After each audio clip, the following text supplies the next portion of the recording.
Hello and welcome to LCPtracker's E3 series, a new virtual video series we will be hosting and talking with industry experts to engage, educate, and empower the construction community. I'm Tanner Sabaco, and I'm happy to kick off the first interview of this series. Joining us today, we will have LCPtracker CEO Mark Douglas and California Prevailing Wage expert Deborah Wilder. Mark, would you like to do the honor of introducing our first guest today? Hey, everyone, I'd like to introduce you one of my longtime friends and professional colleagues, Deborah Wilder. Deborah, welcome. Woo. Hey, thank you, Mark and Tanner. You know, it's always a pleasure to be working with you and LCPtracker. Deborah, we wanted to start this virtual series by discussing prevailing wage education. Yep, that's right, Mark. And hey, we thought who better to join us than our long-term partner. For those of you who don't know Deborah, she is the president of Contractor Compliance and Monitoring, Inc. Deborah, can you tell us a little bit about yourself and your company? Yeah, thank you for that opportunity. Many people know that I'm an attorney, or I sometimes call myself a recovering attorney, for the last 38 years. And that entire time I have spent in the field of labor and employment law and prevailing wage compliance. So in 2002, I created Contractor Compliance and Monitoring, Inc. So much easier to say CCMI. And we started our work here in California. It has industry professionals, people who used to work for public works departments or for general contractors in the prevailing wage field. And we are helping agencies and contractors understand all the nuances of prevailing wage and labor compliance. So, Deborah, clearly your experience is expansive across the entire United States, but you've spent a great deal of your career kind of honed in on California specifically. What is it about the Golden State that makes it so crucial to stay on top of the laws and regulations? Well, I know everybody knows that federal prevailing wage applies whenever you have federal money in a project, and there are states that have their own prevailing wage. But California is in fact the most complicated and challenging of them all. It's because California not just has a prevailing wage rate, they have special apprenticeship requirements. They have a special rate for weekend and shift work, even if there's no overtime being worked. They have special rates for travel and subsistence broken down by trade. And it can be super challenging for contractors and agencies. You know, I've been doing this for 38 years, and during that time, 35 of those 38 years, either the legislature or the Department of Industrial Relations has changed some aspect of prevailing wage. So it is so very critical that both contractors and agencies have a go-to platform where they can get those questions answered. Yeah, Mark, and if I could just chime in here really quick, I think it'll be interesting to see, how this industry evolves to deliver this education during a pandemic like this, because, traditionally people have learned about all this at training conferences and seminars. And I mean, that's the exact reason we've held our Ignite conference the past 10 years. But unfortunately, just like everyone else, we were forced to postpone this year's event, and now it's happening in 2021 instead of 2020 this year. Well, Tanner, I'm glad you brought this up. As you know, Deborah, we've talked for many years about the idea of an online platform, and we've taken this opportunity of this pandemic to create what we call LCPtracker Academy, an online platform where students can take classes on demand, and they're all pre-recorded. And after you pass an exam, you get a certification on either the labor law, prevailing wage, workforce requirements, or our software.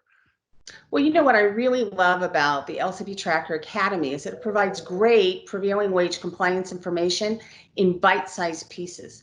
I think in-person training is important, and I'm looking forward to returning to the Ignite conference. But right now, anybody can have prevailing wage training at any time and anywhere. Deborah, what do you think this means to contractors and agencies alike, and how this is going to affect them?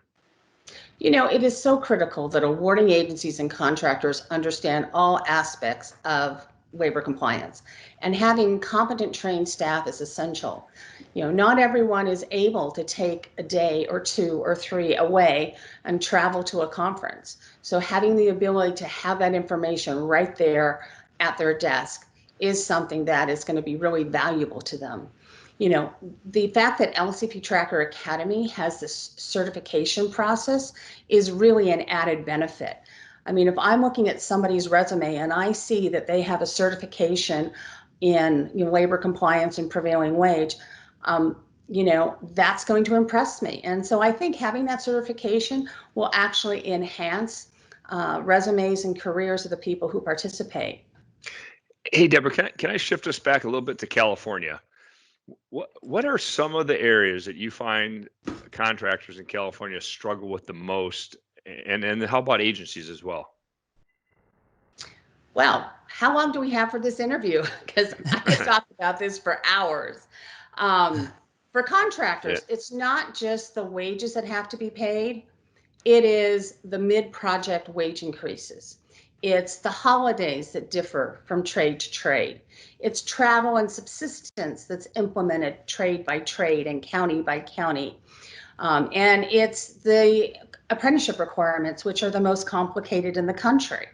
When and how to fill out a DAS form can be confusing to both union and open shop contractors. For example, the DAS 140 form either gets sent to one or all apprenticeship committees for a trade, depending on which of the three boxes is checked on the form.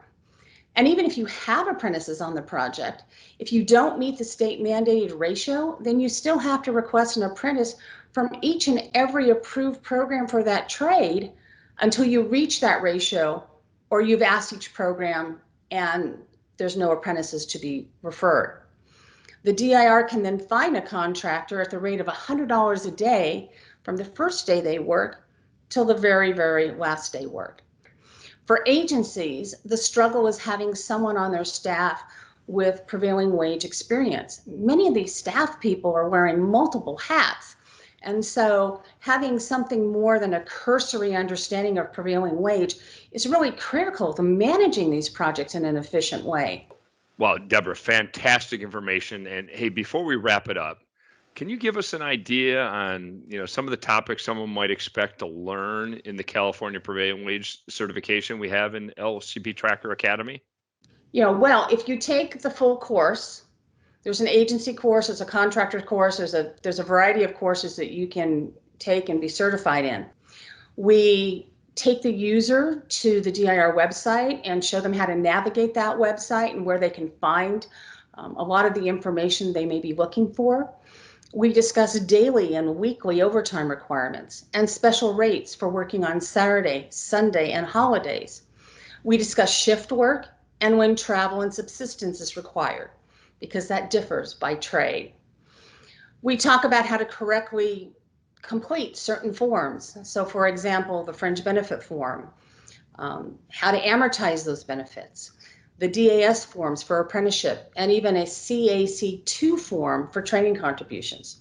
For federally funded projects, there's something called a conformance request that needs to be completed for missing classifications.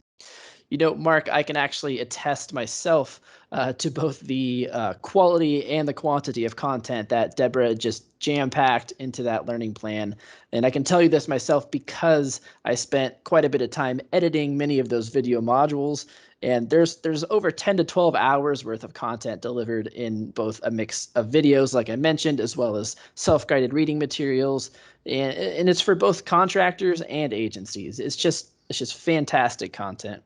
And listen, hey, I do need to wrap up this interview, so I wanted to thank you both so much for joining me of this first interview of our E3 series. And Deborah, I know I speak for both Mark and myself when I say that we sincerely appreciate you sharing your wealth of knowledge with all of us and taking the time to join us. Well, thank you, Mark and Tanner, for including me in CCMI in this great learning platform. It's always a pleasure to work with LCPtracker. Oh, you got it. Of course. And hey, for any listeners outside of California, we are beyond excited to have multiple additional learning plans. So stay tuned, and we hope you join us next month for our next interview on our E3 series.